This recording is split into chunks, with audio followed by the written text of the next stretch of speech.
Arda vegerta yasaya kevna helbijartina tevî dijatiya endamên serbixwe. Gelo dê bandora êrişên Amerîka û Îranê di Sûriya de li ser rewşa xelkê çend mezin be? û li devera Washington şahiyên Newrozê û rêzgirtinê li şoreşa Jîna Emînî li Îranê Kurd gihandine hev.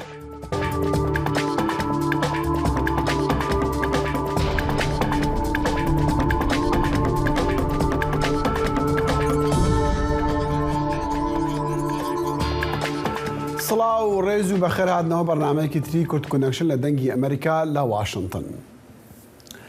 پەرلەمانی عێراق ئەمڕۆ دووشەممە دەنگی دا بە گەڕانەوەی یاساکانی هەڵبژاردن کە دوای خۆپیشاندنەکانی دژ بە حکوومەت لە ساڵی 2019 هەڵوەشا بوون.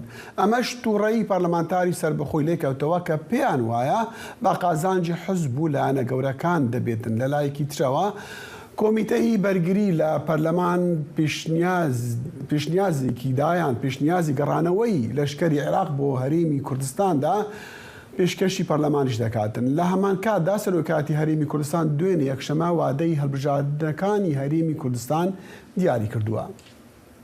گوتەبێژی سەرۆکی هەرێمی کوردستان لە ڕاگەاندنێکدا گوتی کە سەرۆکی هەرێمی کوردستان فەرمان بۆ هەڵبژاردننی پەرلەمانی هەرێمی کوردستان خۆڵی شەشەمی دەرکرد کە لە ڕۆژی 18 مانگی 11 ئەم ساڵە دەکرێن. بەڵام هەندێک لایەن داوای هەموارکردنی یاسای هەڵبژاردن دەکەن وەک مەرجێک بۆ بەشداریان بۆ ئاگاداری وردەکاری زیاتر. پەیامەری دەنگی ئەمریکا دڵشاد ئەنوەر لەگەڵماندا. دڵشاد ئەم کاتت باش بە بریارەکەی پەرلەمانی عێراق دەست پێ بکەین. ئەمە چ واتایەکە بۆ بگەڕێنەوە یاسایەکی کۆن؟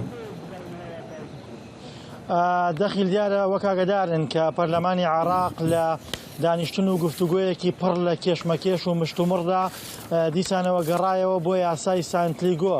سانتلیگۆ واتە هاوکێشەیەکی بیرکاریە کە تایبەتە بە ژماردنی دەنگەکان. ئەمەش ناڕزایەتی پەرلەمانتارە سەربەخۆکانی لێکەوتەوە و شەوی ڕابردوو یان بەرەبەیانی ئەمڕۆژ پەرلەمانی عێراق گفتوگویەکی پڕ لە کێشمەکێش و پڕ لە گرفتی بەڕێ کرد. دیارە ئەم یاسایە خۆتان ئاگادارن کە لە خزمەتی هێزە گەورەکاندایەوە لە ڕابردووە هێزە گەورەکان لە ژێر فشاری خۆپیشاندەرانی ساڵی 2019 دەستکاری یاسای هەڵبژاردنیان کرد. بۆیە جارێکی تر گەڕانەوە بۆ یاسا کۆنەکە و دەستکاریکردنی یاساکە و تووڕەکردنی پەرلەمانتارە سەربەخۆکان کە لە دەرەنجامی گۆڕانکاریکردن لە یاساکانە هاتوونەتە پەرلەمانی عێراق ئاکرێ بڵێن بە شێوەیەک لە شێوەکان پاشگەزبوونەوەیە لەو وعد و بەڵێن و بڕیارانەی کە دوای خۆپیشاندانەکانی 2009 عێراق هاتنە ئاراوە. باڵێ دڵشاد دیسانەوە پێشنیازی ئەوە کراوە هەڵبەتە لە کۆمیتەی بەرگری لە پەرلەماندا کە لەشکری عێراق سەربازانی عێراق بگەڕێنەوە هەرێمی کوردستان و حتا خاڵە سنووریەکان و ئەو شوێنانەی کە وەکو بڵێن شوێنی فێدراڵین یانی فێدراڵ ئەبێ کۆنترۆل بکاتن. ئەمە تا چەندێک داواکاریەکی جددیە؟ دەخیل من کەمێک لەمە بەرقسەم لەگەڵ چەند سەرچاوەیەکی عێراقیە کردەوە ئاماژەیان بەوە کرد کە ئەمە لە ئێستادا بە شێوەیەک لە شێوەکان کارت فڕێدانە بۆ زانینی کاردانەوەی هەرێمی کوردستان. بەڵام وەکەوەی کاوان ئاماژەیان پێکرد ئەگەر بێت و مەسەلەی پرۆسەی نەوتی هەرێمی کوردستان بەو ئاقارەدا بڕواکە عێراق دەیەوێەوە فشارەکانیان لە مەسەلەی نەوتدا بتوانن بە تەواوەتی بیسەپێنن. بێگومان وەکەوەی کاوان ئاماژەیان کە ڕێکەوتنێکی فەرمی لە نێوان عێراق و ئێرانە هەیە بۆ گەڕانەوەی هێزەکانی عێراق بە تایبەت بۆ ناوچە سنووریەکان و وەکە و سەرچاوانە کە من قسەم لەگەڵیانە کرد ئاماژەیان بۆش کرد کە پلانی دواتریش پلانێکە دژی ئەو هێزە کوردیانەی کە ئۆپۆزیسیۆنی ئێران وە لە ناوخۆی هەرێمی کوردستانە بنکە و بارگان هەیە. بۆیە ئەوەی کاوان ئاماژەیان پێکرد عێراق ئەگەر بێت و پلانی لە مەسەلەی نەوتدا بۆ بچێتە سەر بێگومان لەسەر مەسەلەی سوپا، بێگومان لەسەر مەوزوعی کۆنترۆلکردنی خاڵی سنووری، لەسەر مەوزوعی فڕۆکەخانەکان لە هەموو ئەمانە لە داهاتوودا هەوڵ و مەحاوەلات هەبێ. دڵشاد لە هەرێمی کوردستانش بڕیاردراوە دوێنێ بیستمان کە سەرۆکی هەرێم فەرمانی داوە هەڵبژاردنەکان لە 11 ئەم ساڵە بکرێن. یەکێتی بە تایبەتیش داوای هەموارکردن و گۆڕینی یاسای هەڵبژاردنەکان دەکاتن. تا چەندی ئیمکانی ئەوە هەیە کە وەکو دەڵێن هەموارکردنی ئەو یاسایە بکرێت؟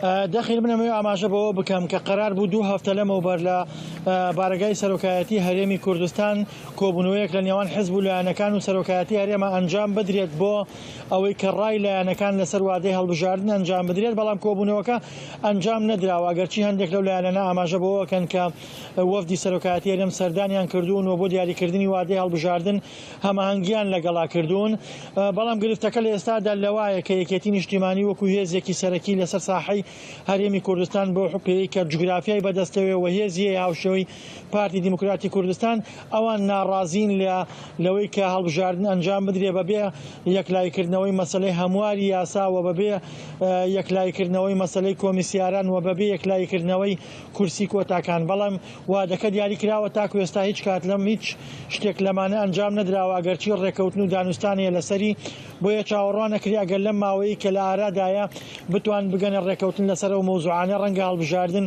گرفتێکی ئەوتۆی نێتە پێش، بەڵام ئەگەر بێت لەسەر مەسەلانە پێشوەخت نەگەنە ڕێکەوتن ڕەنگە گرفت دروست بێ. بەڵام خۆمان دەزانین کە هەرێمی کوردستان لە ژێر فشاردای بۆ ئەوەی هەڵبژاردن بکری و لایەنەکانش تا ڕادەی وەکو سۆزی ئەویان داوەکە دەیانەوێ هەڵبژاردن بکەن، هەموو لایەک دەیەوێ دەڵێ ئێمە دەمانەوەی هەڵبژاردن بکری، بەڵام ئەگەر هاتوو ینی ئەم ڕێکەوتنێک نەکرا لەسەر هەموارکردنی یاساکە، گۆڕینی یاساکە بەوەی شێوەی کە یەکێتی داوا دەکاتن بۆ مەسەلەی کۆتایی ئەقەلیات، ئەوە چی دەبێ؟ ینی ئەو فشارە بەچی دەگاتن؟ یانیانش ئەگەر نەبوو هەڵبژاردن چی دەبێ؟ دەخیل فشارێکی گەورەی دەرەکی و ناوخۆیی هەڵبژاردننی پەرلەمانی کوردستان بەو پێی کە هەڵبژاردن ساڵێک بەسەریدا تێپەڕیوە و بەپێی وتەی بەشێک لە هێزە ئۆپۆزیسیۆنەکان و تەنانەت ڕێکخراون هەرێمی کوردستان و دەسەڵاتی سیاسی هەرێمی کوردستان ناوبانگی لە دەسەدات. بۆیە ئەمەوێ ئاماژە بەوە بکەم کە هەڵبژاردن پارتی دیموکراتی کوردستان پێداگیری لەسەرکات و یەکێتی نیشتیمانیش باس لەوە کاکە ئەستەمە هەڵبژاردن ئەنجام بدرێ بەبێ گۆڕانکاری لە یاساکە و با بڵێ متمانەدانەوە بە کۆمیسیاران. بۆیە سەرباری فشارە نێودەوڵەتیەکان ئەکری ئەگەر بڵێن ڕێکەوتن نەگرێت لە نێوان یەکێتی و پارتیا ڕەنگە لە ڕووی واقعی و ئەمەلیەوە جارێکی تر ئاستەنگ بۆ هەڵبژاردن دروست بکرێتەوە. دڵشادان وەرپەیامەری دەنگی ئەمریکا لە کەرکووک لەگەڵمان بوو. زۆر سوپاس. زۆر سپاس بۆیەوەش. ئەمڕۆ دووشەمە کۆمپانیەکانی نەوتی هەرێم ڕادەگەینن کە لە سەرداوای حکوومەتی تورکیا کۆمپانیای بۆڕی هەناردەکردنی نەوتی هەرێمی کوردستان عێراق بۆ تورکیا ڕاگیراوە. ئەم هەواڵە دوای ئەوە دێتن کە عێراق ڕۆژی شەممە دۆسەیەکی ناوبژیوانی دژ بە تورکیا تۆمارکرابوو لە دادگایەکی پاریس بردەوە. کامپانیای نەوتی کوردستانیش ڕادەگەینێ کە پێشبینی دەکەن داخستن بۆ ماوەیەکی کاتی بێتن. ئایا لەمە دووە هەرێمی کوردستان عێراق ئەو دەسەڵاتەی نابێ بەسەر سربەخۆیی نەوت فرۆشتن یان فرۆشتی نەوت بەسەر بەخۆیی؟ دکتۆر بیلال ئەحمەد وهاب توێژەر لە پەیمانگای واشنگتن بۆ سیاسەتی ڕۆژهەڵاتی نزیک لە واشنگتن لێرە ڕاستەوخۆ لەگەڵماندایە. دکتۆر بەیانی باش، ڕەمەزانت پیرۆز بێ. سپاس. بەیانی باش. سپاس. تۆ لەسەر ئەو وەزعی ئەو چەند ڕۆژە باسەکرێ چی دەڵێ؟ بابەتی نەوت و ئەوەی کە هەرێمی کوردستان دەسەڵاتی نەمێنێ بەسەر ئەوەی کە خۆی نەوتەکەی خۆی بفرۆشێ. جارێکی تر بەیانی باش کاک دەخیل، سپاست دەکەم. لە ڕاستیە ئەمەی کە ئێستا هەواڵە ئێمە وەکو تەحلیل و لێکۆڵینەوە ساڵانێکە تەوەقوعی دەکەین. هەرێمی کوردستان کاتی زۆری کڕی ئەم بڕیارەی کە محکمەی پاریس دەری کردووە، ڕاستی لە 2014ەوە دەستی پێ کردووە. هەر لەو کاتەوە دیار بووکەوە دەستی عێراق باڵایە و بەهێزە، بۆیە هەمیشە چاوەڕێ ئەوە بووکەوە هەرێمی کوردستان کە دەمانزانی دەگاتە ئەم نەتیجەیە جۆرێک لە چارەسەر بۆ ئەم کێشەیە دروست بکە، ئەم بارانە کە دەمانزانی دەبارێت حلێک بۆ ئەو قوڕە بکاکەوە ئەم بارانە دروستیەکات. بەڵام دەبینین تازە بە تازە وەکو هەواڵێکی لە ناکاو هەرێمی کوردستان تەعاملی لەگەڵ ئەکات تا 2 ڕۆژی تر و 1 ڕۆژی تر و وەکو حاڵەتێکی تەواوی تەعاملی لەگەڵەکەن بەداخەوە. باشە، دەرکردنی یاسای نەوت و غاز لە بەغا لە پەرلەمانی عێراق چارەسەری ئەم بابەتە دەکاتن؟ بەڵێ چارەسەری دەکات، بەس وەکوتم نابێت لە کاتێکا کە هەرێمی کوردستان ئیسە زۆر لاواز بووە، ینی بە قسەکان پێویستی بە جوانکردن نییە. ئەمە دۆڕاندنێکی گەورەیە بۆ هەرێمی کوردستان، چونکە حکوومەتی عێراقی و حکوومەتی تورکیا بەبێ هیچەوەی کە پرسێک بە هەرێمی کوردستان بکرێ یا هەرێمی کوردستان لەسەر مێزەکە بێت، خۆیان لە نێو خۆیانە لە محکەمەی پاریس کەیسێکیان هەبووە و عێراقتیایە براوە بووە و تورکیاش پابند بووە بەم بڕیارە و هەرێمی کوردستانیش دۆڕاوی گەورەترین دۆڕاوی ئەم بابەتەیە. دەبوایە بەڕاستی هەرێمی کوردستان لەم ساڵانی ڕابردووە خەمی خۆی بخواردایە، چونکە ئەم ڕۆژە متوقع بوو، ئێستا بۆتە حاڵەتێکی تەواوی. دکتۆر بیلات تۆ هەر باسی ئەوە دەکەی کە ئەبوایە هەرێمی کوردستان شتێکی کردبا، ئەبوایە چی بکاتن؟ چونکە خۆی دەزانی کێشەی دارایی لەگەڵ بەغا هەیە و بوجە لێ بڕاوە، کێشەی ناوخۆی هەیە، کێشە لەگەڵ وڵاتان هەیە. یعنی بەتەوەقعی تۆ یان پێشنیازی تۆ چی بوو ئەوان پێش ئەوەی بڕیارێکی وا دەربکرێ؟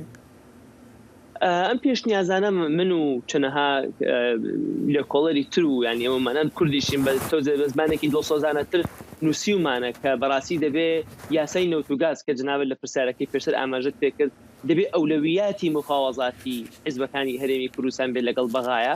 بەڵامەکو بینیمان تەنانەت لە هەڵبژاردنەکانی 2021 و پرۆسەی دروستکردنی حکوومەت لە 2022 بەڕاستی ئەولەویەت نەبوو، مەبابەتی تر ئەولەویەت بوو، مەسەلەی سەرۆکایەتی عێراق ئەولەویەت بوو، مەسەلەی بەشەکانی حیزبەکان لە حکوومەتە ئەولەویەت بوو. ئەمە نەکراوەتە ئەولەویەتێکی تر، هەمیشە کات کراوە، هەمیشە فشار کراوە لەسەر عێراق، لەسەر واشنگتن کەوا ئەم بابەتە دوا بخرێ و بڵێ دواش خرا، بەشێکی بەهۆی کۆڤید، بەشێکی بەهۆی مردنی هەندێک لە ئەندامانی ئەو محکەمەیە.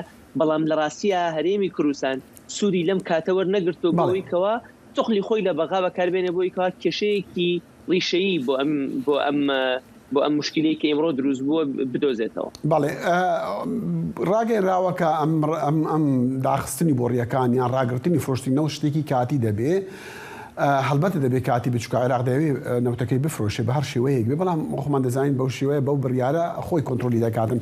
بەڵام لە هەندێک لایەن لە کوردستان هەن دەڵێن کە ئەم بابەتی فرۆشتنی نەوت شتێکی دەستوریە، مافی خۆیان مافی دەستوری خۆیانە. تۆ چی دەڵێ؟ ئەمە دەکرا ئێمە پار و پێرار باسی بکەین، بەس ئێستا یەکلایی بۆتەوە لەوانەیە بەدڵمان نەبێ قرارەکە، بەڵام واقعەکە ئەوەیەکەوە محکەمەی دەستوری عێراقی بڕیاری داوە کە هەرێمی کوردستان ئەم مافەی نییە و محکەمەیەکی ئیستحکامیش مافیاوە بە بەغدا کەوا ڕێگە بگرێت لە تورکیا بۆی کەوا ئەم نەوتە بفرۆشێ و تورکیاش ئەم نەوتەی ڕاگرتووە. ئیتر ئەو قسانی تری کەوا ساڵانێکی تر ئەکرێ بابەتی ئەکادیمی و تەحلیلی بێ، بەڵام ئیمڕۆ واقعەکەی ئەویش ئەوەیەکەوە لەم شەڕی دەستور و بۆری و بڕیاردانە بەداخەوە هەرێمی کوردستان دۆڕاو بوو، دەبێ ئێمە لە داهاتوو بڕوانین، چونکە ڕابردووەکە تازە یەکلایی بۆتەوە. بەڵێ دکتۆر بیلال حەزم دەکرد بزانم ئێستا ئەبێ هەرێمی کوردستان چه ڕەنگە ڕێکەوتنێک چ جۆرە ڕێکەوتنێک لەگەڵ بەغا بکە، یانش چ جۆرە سازدانێک بکاتن، سازشێک بکات ببوورە لەگەڵ بەغدا بۆ ئەوەی ئەو بابەتە لە قازانجی ئەو بێ، لە قازانجی هەرێمی تا ڕادەیەک. چارەسەرێکی کوردخایەن کاک بەڵێنەوەیە کە یاسای بودجەی 2023 کە جۆرێک لە ڕێکەوتنی لەسەر ئەویژەوەیە کە هەرێمی کوردستان نەوتی خۆی دەفرۆشێت، دەچێتە ناو سندوقێکەوە کەوا هەرێم ئیدارەی دەکات، بەڵام لەژێر چاودێری حکوومەتی فیدراڵی عێراق ئابێت. ئەمە چارەسەرێکی کوردخایەنە، بەشێکە لە بودجە.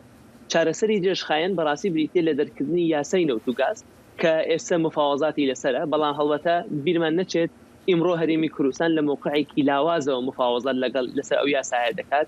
ئەگەر بۆ نمونە پێش ڕەفراندۆم بیکردایە موقعی هەرێم زۆر بەهێزتر بوو، پار بیکردایە موقعی بەهێزتر بوو، بەڵام ئێستا لە لاوازترین موقعایە. بەڕای من بەرپرسانی هەرێمی کوردستان خاڵی کۆتا ئەوەیە کە نەوت وەکو ئالەتێکی جیۆپۆلیتیکی نەبینن، بەڵکو وەکو ئامرازێکی ئابووری ببینن، واتە ئامانج لە نەوت بریتی بە پێشخستنی ئابووری و سەقامگیری ئابووری، نەک مەشاریعی سیاسی. دکتۆر بیلال زۆربەی خەڵکیان هەندێک خەڵک لە هەرێمی کوردستان دەڵێن ئێمە قازانجمان نەکردوون لە فرۆشتنی نەوت، بۆ نمونە داهاتمان نەهاتووە، موچە نییە. یعنی ئەگەر فرۆشتنی نەوت هەرێم بکەوتە ژێردەستی عێراق، ئەم بابەتە چارەسەر دەکرێت، مەسەلەی بودجە، مەسەلەی سەلەری وەکوبەی داهات و موچەی فەرمانبەران.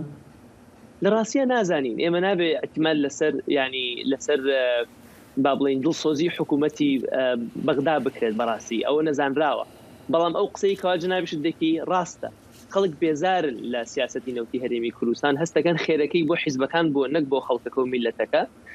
بۆیە ئەم جۆرە قسانەی کە دەکرێت بەشێکە لە قسەی عاتفی و تووڕەیی ئەگەنا بەداتا هەرێمی کوردستان سوودی لەو نەوتە وەرگرتووە دەکرا سوودی زیاتری لێ وەربگرێ بەڵام بێسەروبەری و گەندەڵی ناو کەرتەکەوای کردووە کە بێسومعیەکی لە ناو هاوڵاتیانی هەرێمی کوردستانیشا هەبێت بەڵام بەڕاستی ئەرکی حکوومەتی هەرێمەکەوە ئێستا تازە کە دەستی کەوتۆتە دامێنی حکوومەتی عێراقی دەبێت لە خەمی هاوڵاتیانە بێت تەنها خەمی ئەوەی نەبێت کە بڵێ خەتای بەغایە و بیان و بدۆزێتەوە بەڵکو بێ بەڕاستی خەمی هاوڵاتیان و مەعاش و مەسلەی وەبەرهێنان لە هەرێمی کوردستان جارێکتر پێش بخرێت ئەبێ سوقلی سیاسەتی هەرێمی کوردستان بەرەو بەغا بڕوات چونکە تازە کلمان لە مشتیانایە.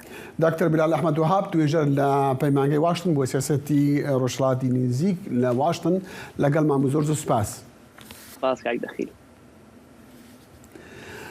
سیروان بارزانی دهفپەیڤینەکەدا دەگەل دەنگی ئەمریکا بڕیارە دادگەهەکێ دەقازانجا کامپانیەکە کوێتیدا بۆ جزاکردنا کامپانیا کۆڕک تلیکۆم بێتری ملیارێک و 600 ملیۆن دۆلاران ڕەت دەکا و دەبێژە ئەو دوور بووش ڕاستیە. بەتاکید ئێمە سەرکۆنەی ئەم بڕیارە دەکەین و هیچ حەقی تێدا نیە و ئەکید ئێمە تەمیزیشی ئەەکەین چونکە دوورە لە ڕاستی یعنی دوورە لە ڕاستی بەڵام چۆن لەسەر چ بنەمایەک چۆن کراوە ئەمە تەفاسیلەکەشتە لای ئێمە نیە بەڵام بە تەئەکید بەو شێوازێکە کە بڵێن بڕیاری لێ دەرچووە جێبەجێ ناکرێ چونکە ناحەقە و ئەکید پێداچوونەوە ئەکرێ و تەمیز ئەکرێ و من مطمئنم کە بەو شێوەیە کە دەرچووە گۆڕانکاریەکی زۆری بەسەرداتێ چونکە زۆر دوورە لە ڕاستی. سیروان بارزانی کو تێگوتن خودیە کۆڕک تلیکۆمە گۆتە دەنگی ئەمریکا و کێشەیە کەمپانیا کوێتی دەگەل بەغدای بوو نە دەگەلمە. ئەو بڕیارێک کە ئەڵێن هاوبەشی ئۆرەنج و ئاژەلەتی لەگەڵ کۆڕێککە نەماوە تێکچووە حکوومەتی عێراق بڕیاریدەوە بەدەستی ئێمە نییە تەنانەت کە بڕیارەکەش دەرچووە هاتووە چونکە بڵێن بارەگای کۆڕێک لە کوردستانە لە هەولێرە کە بڕیارەکەش دەرچووە ئێمە ماوەیەکی یەکجار زۆر نزیکەی 2 ساڵ محاولەمان کرد جێبەجێ نەکرێرە تا کێشەی خۆیان لە بەغا چارەسەرەکەن بەڵام نەبوو. ji encamê baranên boş doh yekşemê lehî li navcadên bajarê Necefê başûra Iraqê rabû. Otomobîl, dukan û kargeh ji ber baranên neçavekirî dibin avê de man. Çend malbat neçar bûn ji malên xwe derkevin li taxê El Emîr ku bitir ji her cihekî dî rastî lehiyan bibû. دەنگی ئەمریکا جافکانیەکە پێباوەریان و چاو ئاگاهیان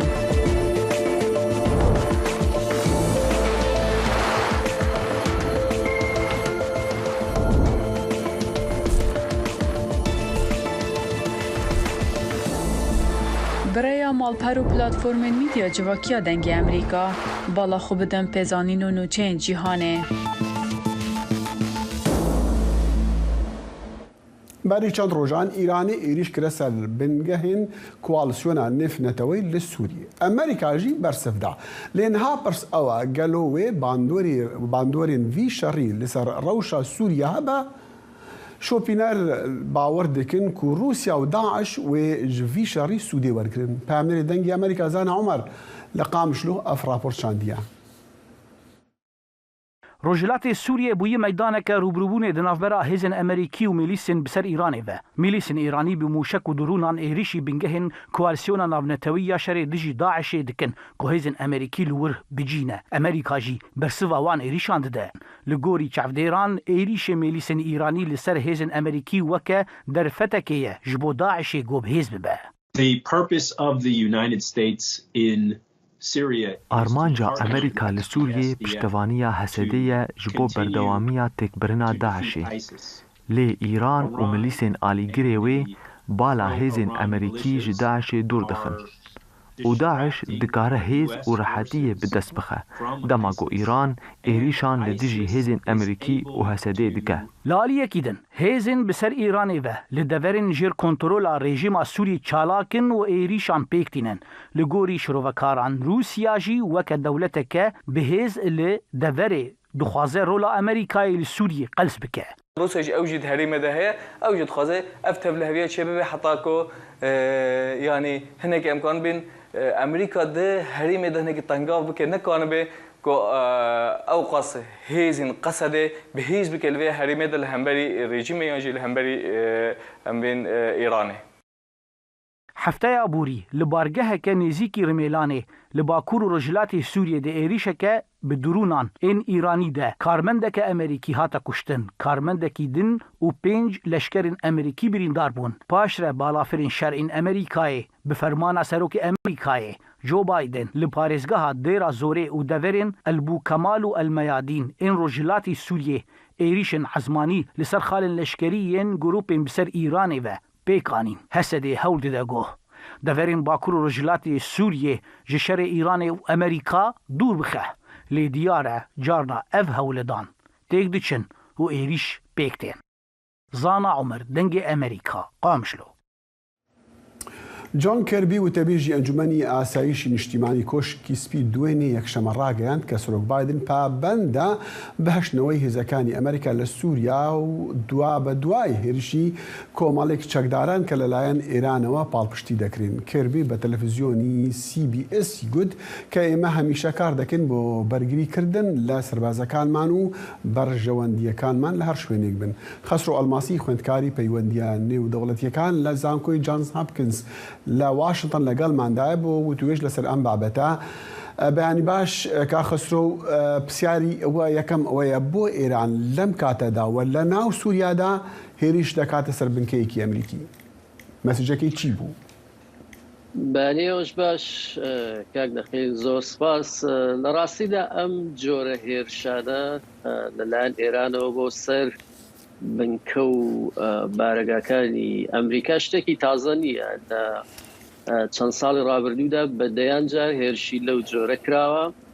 ئەم جارە کوشتن و برینداری لێکەوتۆتەوە و استراتیژی ئێران لە سووریادا و لەو جۆرە هێرشانەوەیە کە بە جۆرێک لە جۆرەکان هەوڵ بدات هێزەکانی ئەمریکا لە ناوچەکە بکشێنێتەوە واتە هەزینەی هێشتنەوەی هێزەکانی ئەمریکا لە سووریا زیاد کات بۆی کە ئەمریکا بڕیارێکی لەو شێوەیە بدات کە و هێزانەی بکشێنێتەوە و ئەم ئەجەندا بەرەو پێش دەبات.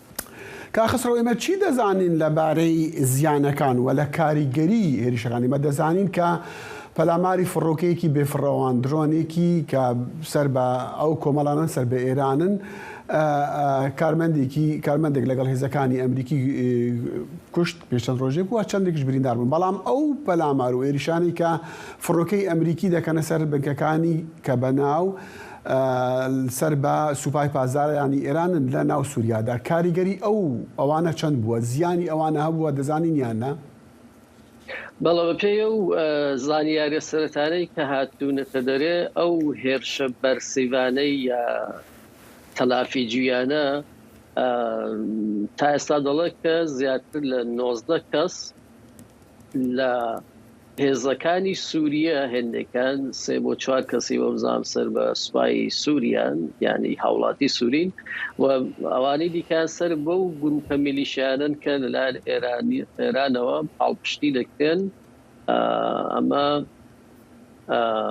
وە لەو شۆنانەی کە بڵێین ئەم هێرشە لە ڕۆژی پێنجشەمبەدا بۆ سەر بارەگاکانی ئەمریکا کراد ئەو شۆنانیان کرد ئامانج لە ڕۆژی هەینی و زانیارەکان تا ئێستا باز لەوە ئەو ژمارە دەکەن. یعنی ئەمە ئەبێ بەهۆی ئەوەی بە پێی ڕاگەاندنەکان کە ئێمە لە جۆن کەربیمان بیست و لە پێشترش لە ئەفسەرێکی پایە بەرزی پێنتاگۆنمان بیست کە ئەمریکا سوورە لەسەر ئەوەی کە هێزەکان لەوێ بمێنن. بەڵام ئەبێ بەهۆی ئەوەی زیاتر پشتیوانی لە هێزەکان بکەن بۆ ئەوەی تا ڕادەیەک ئەو هێزانەی کە بەسەر ئێرانن زیاتر نەتوانن هێرش بکەن یان زیاتر نەتوانن پێشکەوتن بکەن لە سووریادا. بڕیاری ناردنی هێزی زیاتر بۆ سووریا لە ئێستادا من بە بڕیارێکی ئەزانم من باسی پشتیوانی ئەمریکا دەکەم بۆ ئەو هێزانەی کە لە سووریا کات نەک ناردنی هێز. بەڵام ئەو هێزانەی کە لە سووریا ماون نزیکەی ژمارەیان نزیکەی 900 کەسە لە هێزەکانی ئەمریکا تەنیا شوێنێک کە دەتوانین بڵێن لەوانێت پشتیوانیان لێ بکرێت لەن سنتکام یان ناوەندی فەرماندەی ناوەندی هێزەکانی ئەمریکا لە ناوچەکەیە و هەروە لە عێراقەوە لەم هێرشەشدا بۆ زانیاریتان بەشێک لەو هێزانەی ئەمریکا کە بریندار بوون و برینەکان قورس بوو دەست بەجێ ڕاگۆزران بۆ بنکەکانی ئەمریکا لە عێراق لە ناوچەکەەوە لەوانەیە بڵێم پشتیوانی لەو هێزانە بکرێ و ئەو بە دوو فڕۆکەش ئەو فڕۆکانە خۆ لە سووریا جێگیر نین لە فەرماندەی مەرکەزی ئەمریکاوە هەستان و شوێنانیان لە ئەمانج بەڵام وەکوی کە بڵێن ژمارە و هێزانە زیاد بکرێت بە بڕای من لە ئێستادا ئاستەمە. کاک خسرۆ لە راپۆرتەکەماندا بینی پێشەندێک کە خەڵکەکە یان شیکەرەوان لەو بڕوادان کە داعش و رووسیا سوود لە شەڕێکی بەو شێوە لە نێوان هێزەکانی کوالسیۆنی نێونەتەوەیی لەگەڵ ئەو هێزانەی کە بەسەر سەر بە ئێرانن ڕوو بداتن ئەوە رووسیا و داعش تا ڕادەی قازانج لەوە وەردەگرن تا چەند یعنی هێزەکان ڕێگا بەوە بدەن دەدەن کە ئەمە ببێ یان هەر لانی کەم ڕێ لەوە بگرن کە داعش سوود لەو شەڕەوە گرێ. ئەو جۆرە تێبینێکی دروستە ئامانجی ئێران وەک باسم کرد دەرکرد کارێکە کە هەزینەی هێزەکانی ئەمریکا زیادەوە لە ناوچەکە بکشێنەوە بەڵام هێزەکانی ئەمریکا تا ئێستاش بە بیانووی شەڕی داعش لە ناوچەکە هەن و ئەو شەڕی داعش بە هاوانگی لەگەڵ هێزەکانی سووریای دموکرات کە لایەن کوردەکانەوە سەرکردایەتی دەکرێت بەردەوامەوە هەر جۆرە ئاڵۆزیەک گیانەوە بە دڵنیاو دەبێتە بە هێزتربوونی داعش و هەروەها رووسیا من پێم وایە کوردەکان دەتوانن لەو استراتیجە هەڵگ وەرگرن بە تایبەت لە ئێستادا کە رووسیا شەڕێکی لەگەڵ ئۆکراین ڕاگەیاندووە ئەمریکا دەتوانێت لەو ڕۆڵی زیاتر بجێڕێ و پشتیوانی زیاتر بۆ شەڕی لە ڕێگەی شەڕی داعشەوە بۆ خۆیان مسۆگەر بکەن. کاک خسرۆ ڕەنگدانەوەی ئەم پێش هاتەی چەند ڕۆژی ڕابردووە لە ناو ئێرانە چۆن بوو؟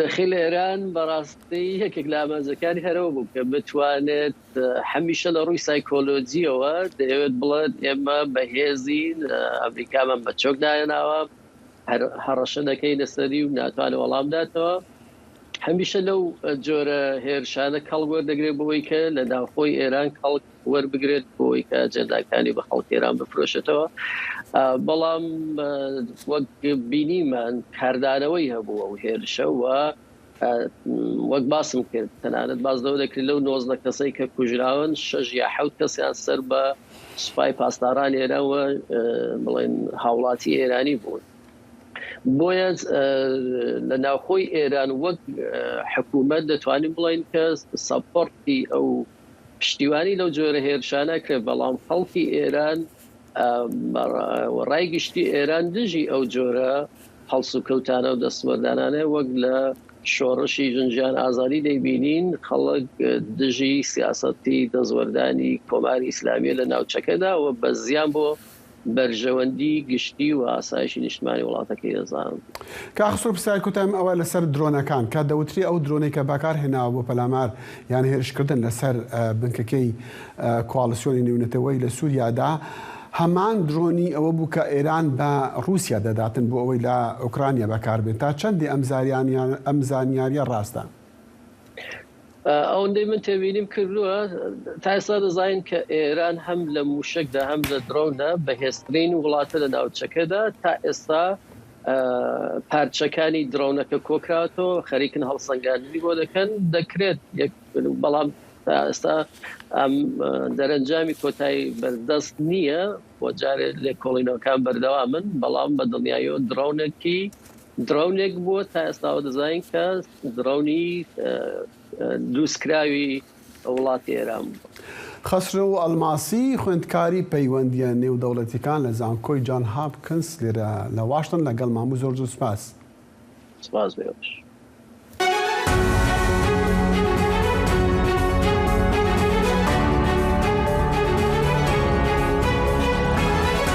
واشنطن بەرنامەیەکی هەفتانەیە لە بەشی کوردی دەنگی ئەمریکاوە ئامادە و پێشکەش دەکرێت. من بەڵێن ساڵح هەموو ڕۆژانێکی هەینی لەگەڵ پسپۆراندا تاوتوێی گەرموگورترین بابەتی ڕۆژ دەکەین لە پەیوەندی بە سیاسەتی دەرەوەی ئەمریکاوە. لەگەڵمان بن.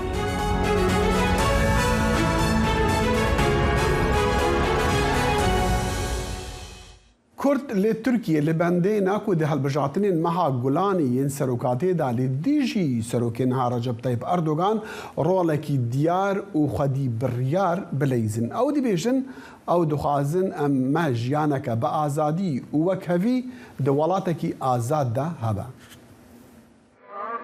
دەمەکە درێژە کورد ji nav siyaseta Tirkiye hatine dûrxistin lê dibe ev rewş berevguhertinê biçe. Helbijartinên giştiyên meha Gulanê wê diyar bikin ka piştî 20 salan deshelata serokê Tirkiye Erdogan wê li ser deshelatê bimîne yan ne. Di gel rapirsiyên ku nîşan didin piştgiriyek hevseng di navbera hevbendiya Erdogan û opozisyonê hene. ئەم چاوەڕێنە ئەفرەژێمە نەمینە ئەمێ ji bo wê şer bigeyn mehîviyên mezin bi helbijartinan hene em hîvîdarîn pêvajoyek be ku hemî mirov bi rengên xwe têda hebin em ê ji bo vê tê bikoşîn ji bilî çûnê çi bijardek bo vê rejêma diktatûr nemaye daxwaza me azadî wek heviye ji bo avakirina jiyaneke azad di welatekî azad da. Partiya Demokratîk ya gelan HDP ya alîgiriya Kurdan dike dikare guhertinê çê bike. Erdogan û AK Partiya wî jî di dijwartirîn demên helbijartinan rûberû dibin. Ji dema deshelata wî û enflasyon jî zêde bilind bûye. Her wesa hikûmet rastî rexneyên erdheja meha borî dibin ku bi hizaran kes hatin kuştin. Rapirsî nîşan didin ku hem ji bo serokatiyê hem jî ji bo perlemanî hevrekiyek berteng heye. Di van 7-8 salên dawî de hikûmet berevajî tiştên ku di salên borî de digot dike. Erdogan bi gotina ew ê pirsgirêkên demokrasî, mafên mirovan, azadiyan û pirsgirêka Kurd çareser bike hat ser desthilatdariyê û ev gotin heta sala 2015 bû. Di 8 salên dawî de siyaset hatin guhertin û wî azadî, demokrasî, mafên mirovan û pirsgirêka Kurd bi pişta destê xwe ji holê rakirin. Bi salan Erdogan xwenezîkî Kurdan dikir ku 20 sadî xelkê Tirkiye pêk tînin. Wî piştgiriya Bakur Rojhilatê Tirkiye ku piraniya wan Kurdin wergirt. Bi rêya bizavên piştgiriya mafên Kurdan û pêşveçûna aborî û hewildaneka bidawî înana şerê digel çekdarên Kurd. Lê ev piştgiriya hêdî hêdîkên bû û hikûmeta Erdogan helwestek tund ya neteweperest da pêş. Hêlin Sindî, Dengê Amerîka. جبرو شروفكرنين داوي لسروشة تركيا بتاعي بدجي على بجادنا أمريكا نافكارا خا أظلم ياسا كنا الاستوديو بمرة أظلم تبخير هاتي ما دخاس أم بزان نكو بيامي كو هاري داوي أو دو نامزدين ديج بو هالبجادنا سروكاتي دركتنا أفتشوا تايد بله داخل ده بربجارين نو يبناوي محرم إنجا كوبري بربجاري سروكوماريا CHP بو û partiyek piştî hilbijartinan ji xwe darxistibû serokê hevdem Partiya Memlekete û adê jî Sinan Ogan o gün ku ew jî îtifaqek ji 4 partiyan ku wekî neteveperest û rastgir têne naskirin û ji MHP veqetiya bûn berê wa jî serî lê dabû dexil hêjayê ev jî îro hat piştrazkirin ku ew ê bibin berbijar li gor sîstema hilbijartina Tirkiye ger partiyek ya jî kesayetiyek li parlamena Tirkiye nûnertiya wî nebe di bo serîlêdana berbijariya serokomariyê dibe 7,000 serîlêdanên nivîskî yê kesayetî werin kirin. Ev pêvajo Ew bû ji her duan re? Ev pêvajo di 22 adarê de dest pê kiribû û îro dawî dibe îro ev her duwana ji 7,000 serîlêdanan derbas kirin û bûn endam bi tevahî neh kesan serîlê dabû û bon îro heta çend hejmar saetan da jî ev pêvajo ew ê bi dawî bibe. Başa em dizanin helbijartin yarî ne? لێ نامزەتکردنا ڤانە یاریەک بە دە قازانجا لایەنێکی دا ئەردۆغانیان کلژدار ئۆگلۆ یان نا li gor şîrevkeran ev di berjevendiya Erdoğan'dayê û li gor raportên medyayê jî Erdoğan hemû rêxistinên xunê heremî کریه تفگیری کو هرنس جبو وان کسانا سری لیدن لگور جاجی لراپورتان او شیرو و کاران دبیجن کو هر کی بربیجار زیده بن اوی ده برجواندیا اردوغان به جبر کو اوی ده ناو اپوزیسیونی ده پارچه بون هبه چه ببه باشا اوزم دخواست بحثی راورگتنا بکم کو نهار درد کبن راپرسی درد کبن کا پشتوانی لکی بترتیکرن جا چل جمتهایا داخل د مها آداره ده ما یانزده کمپانیین راپرسینن جدا چکرن امکانم بجن چار هب د قادن بنگهinde یک د نavbera rejeye dengin Erdoğan u Kılıçdaroğlu da. U yekşi tizani ev hilbijartına ne tene hilbijartının sero komariyeye herdem hilbijartının parlamentoyeji. Ulugor va rapersinin yansde kompanyan de meha adare de menci lugorha hesap kır de rejeya navengiya Erdoğan Xoya dike ku u Kılıçdaroğlu da peşiye daye je çeluçar heta pencu sesiya u Erdoğan ji xoya dike ji siu nehan heta çelu da evji te rejeya ku de navbera her duada ligor ji sedi çar ferqeye lelevirda xalek girin ke jiber ku hin jivan rapersînana jiber beriya ku HDP berbijarek dernexisti bu hatiye diye elbet yani dibêjin ku eger HDP ankar ev jî tevî dengên hesabkirina HDP ne Balî wê di qazanca Kılıçdaroğlu dibin Usa xoya dike tevî ku HDP bi nav diyar nekiriye hîna lê dibêja şertî Kurdan yekî ew bûye ku sistema serokatî nebîne be ser sistema parlamentoman Raste tevî ku navê Kılıçdaroğlu bi fermî destnîşan nekiriye su nise lê ji ber ku berbijarek nîşan neda ev tem wateyê ku ew ê Kılıçdaroğlu pêşniyar bike Ozlam bitinî ne hilbijartinên serokatî parlaman jî hene tedî parlaman xwedî de salata divê meselê de divê mijarî de îca te çi heye li ser mesela hilbijartinên parlaman Belê dexil li gor hilbijart li Tirkiye ji sedî zêdetir siyasî partiyên siyasî hene lê tenê 36 partî wekî maftar li gor kanûn û qaydiyan hat destnîşankirin ku têkevin hilbijartina li gor dîsa rapirsînên meha adarê xoya dike ku wek partiya Erdoğan AKP di pêşiyê daye bi ji sedî 32.8 partiya dudiya CHP'ye asisiya jî HDP xoya dike ez bawer dikim ku di meha Nîsanê de em ê pirtin rapirsîna bunu bibînin û bi kempaniyên siyasî partiyên siyasî jî ev pêvajo pirtir zelal bibe. Bêguman ozlam em ê niha pajdehata hilbijartin dibin em ê rojane bişopînin ka li Tirkiye çi dibe hilbijartin çawan têkirin û em ê rûmalema wê berdewam. Rast wê jî. Spas gelek spas.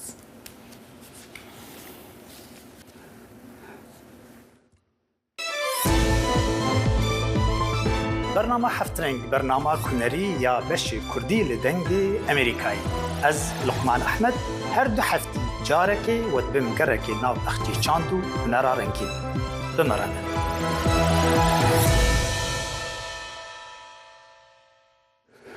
جان کربی بردف که انجمن اولهیه نتوی اکوش کاسپی گوت تلویزیون CBC کو امریکا نشان ندیتنا خویا بکن کو سروک روسیا ولادیمیر پوتین خو آماده دکا کو چک ناوکی بکاربینا کربی گوت از دکارم جوارا بیجم کو ما تشت ندیتنا نشان بده کو پوتین آماده یا به هر آوایکی لوکرانیا چکی ناوکی تکنیکی به کار بینا و ما تشتک ندید یکو به صدمی کو امسی استراتژیا خویا ریگرتنی بکارینانا چکی ناوکی بگوهرن روزا شمی سروکی روسیا ولادیمیر پوتین گوتو بو کو روسیا دی چکی ناوکین تکنیکی لبلاروسی بجه بکا پوتین اف پیام هوشداری جناتو راشاند جبر پرزگری که یعنی پرزگیریا و لشکری اوکراینیا را و هر وسا جبو گرکرنا برسینگرتنا بروش آوارا وسرك وزير إسرائيل بنجامين نتنياهو وزير برافانيي يواف غالاند جيكار درخص داكو چاك سازيان دي سيستم دادوريي دابكا دماكو نوچه جيكار خستنا يعني درخستنا وزير برافاني بلاف بوي بدهان هزار خو پیشاندر آلاین اسرائیلی سپی و شین هلدان درنگیا شویدی رسران سری ولا جی درکتن کولانان گرسه که گل لبر مالا نتنیاهو یا لأورشلیم کوم ببون دمکی دا وانشیا بربندک او لهی بشکینن لفان داویان سروکی امریکا جو بايدن بسرك وزير اسرائيلي بنجامين نتنياهو را آخفت بو تکز لسر نرخين ديمقراطي كركو تم بونا نشانا تكلين باش ان امريكا واسرائيل نتوی گرتوکان و حکومتکانی سراسری دنیاش بتندی ایدانه سنوردارکردنی خوندنی کچان و دامزراندنی جنان لافغانستان کردووە لە هەمان کاتیشدا کۆمەلگای نوێنەتەوەی هێشتا دوودڵە لە دامپێدانانی فەرمی بە حکومەتی تالیبان هەرچەندە هەندێک وڵات نوێنەرایەتی دیپلۆماسی چالاکیان لە ئەفغانستاندا هەیە لەوانە پاکستان، تورکیا، قەتەر و چینش. کچان ئەوانەی لە ئەفغانستان دەخوێنن هێشتا تەنها ڕێگەیان پێدراوە هەتا پۆلی شەشەم بخوێنن بە پێچەوانی هاوتایانی کوڕانیان کە دەتوانن زیاتر درێژە بە خوێندن بدەن. خوێندنگەکان بۆ خوێندنی ساڵی نوێی خوێندن هەفتەی ڕابردوو کرانەوە بە بێ بەشداری کچانی تەمەن نەوجەوان. ئێمە داوا لە تالیبان دەکەین ڕێگەمان پێ بدات دوای پۆلی شەشەم درێژە بە خوێندن بدەین لەبەرەوەی ئەگەر ڕێگەمان پێنەدەن درێژە بە خوێندن بدەین هەتا پۆلی 12 ئەوە هەموو ئەو ساڵانەی خوێندومانە بە فیرۆ دەچن. دەسەڵاتدارانی تالیبان خوێندنی ناوەندی و دواناوەندی و هەروەها زانکۆیان لە کچان قەدەغە کردووە و کارکردنی ژنانیشان لە بەشی زۆری بوارەکانی کارکردن قەدەغە کرد. لەوانە ئەو گروپانەی لە بوارەکانی ناحکومەتیدا کار دەکەن. زانکۆکان لە دوای پشووی زستان لە سەرەتای مانگی سێدا کرانەوە بەڵام ڕێگە بە خوێندکارانی کچان نەدرا هەروەها قەدەغەش خرایە سەر ئەوانەی لەگەڵ ڕێکخراوە ناحکومەتیەکان کار دەکەن. من زۆر خۆشحاڵم کە ئیماراتی ئیسلامی ڕێگەی پێداوین بین بۆ خوێندنگا بەڵام ئێمە داوایان لێ دەکەین ڕێگا بۆ خوێندن بە خوێندکارانی کچانی لە پۆلی 7 بۆ 12 بدەن لەبەر ئەوەی پیا و ژن مافی خوێندن و فێرکاریان هەیە.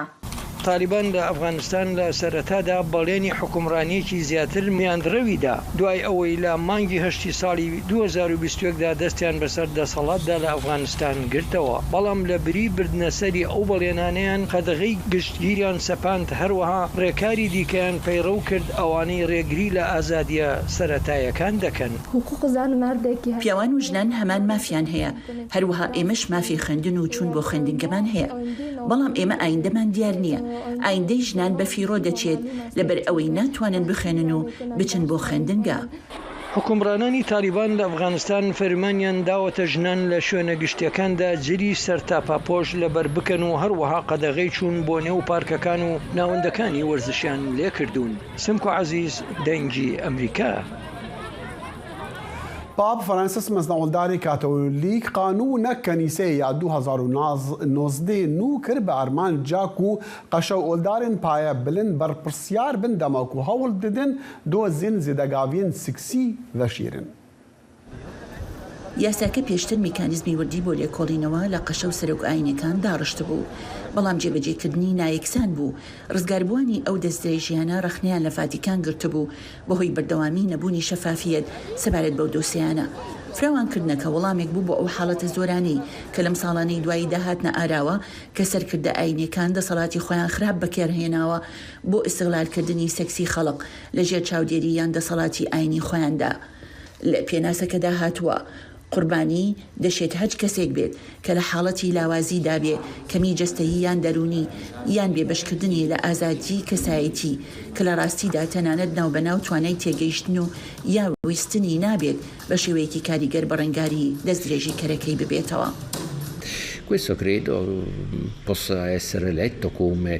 دەکرێت ئەمە وەک ڕوونکردنەوەیەک بخوێندرێتەوە کە چۆن دەبێت کڵێسا گرنگی بە خەڵکە هەر لە لاوازەکان بدات واتە هەر کەسێک دەشێت ببێتە قوربانی بۆیە دەبێت دادپەروەری هەبێت ئەگەر قوربانیەکانیش وەک ئەمانە بن واتە گەورە ساڵانی لاواز ئەوە دەبێت دەستوەردانی زیاتر بکرێت بۆ بەرگریکردن لە شکۆمەندی و ئازادیان.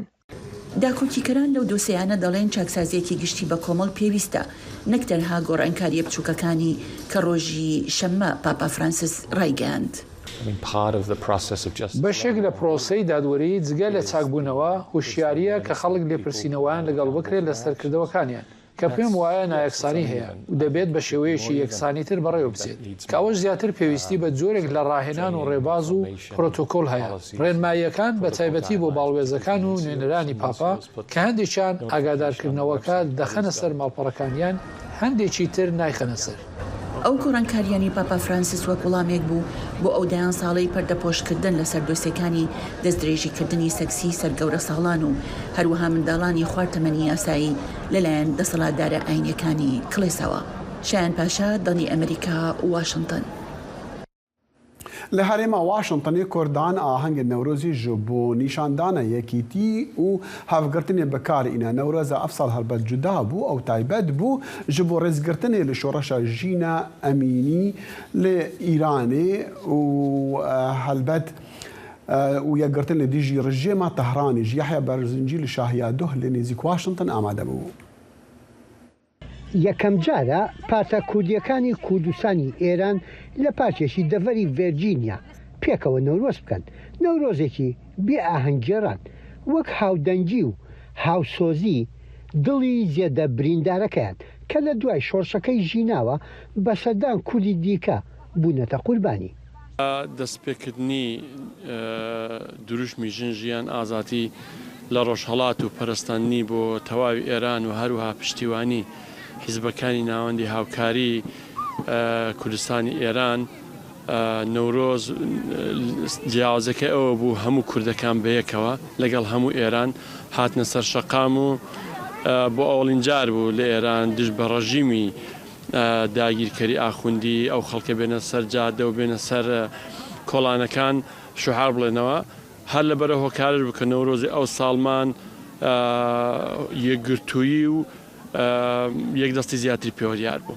شۆڕشەکەی ژینا لە هەموو جێیەکی ئێرانە و لەم بۆنەی کوردانی تاراوگەشت ئاڵای کوردستان و پۆستەری ژنژیان ئازادی و قوربانیەکانی دیش لێرە بوون بە هیوای ڕۆژێک شادبوونەوە بە نیشتیمانێکی ئازاد. زۆر گەشتبین و بە هیوای ئازادی کوردستان بە هیوای ئازادی گەلەکەمان ژنانی کوردستان و برایان و پیاوانی کوردستان و امیدوارم کە نەورۆزیشان لێ پیرۆز بە هەر لێرەوە پیرۆزبیان لێ دەکەم بە هیوای ئازادی و بۆ هیوای کە ئێمەش بە ئازادیەوە بگەڕێنەوە سەر خاک و وەتەنی خۆمان.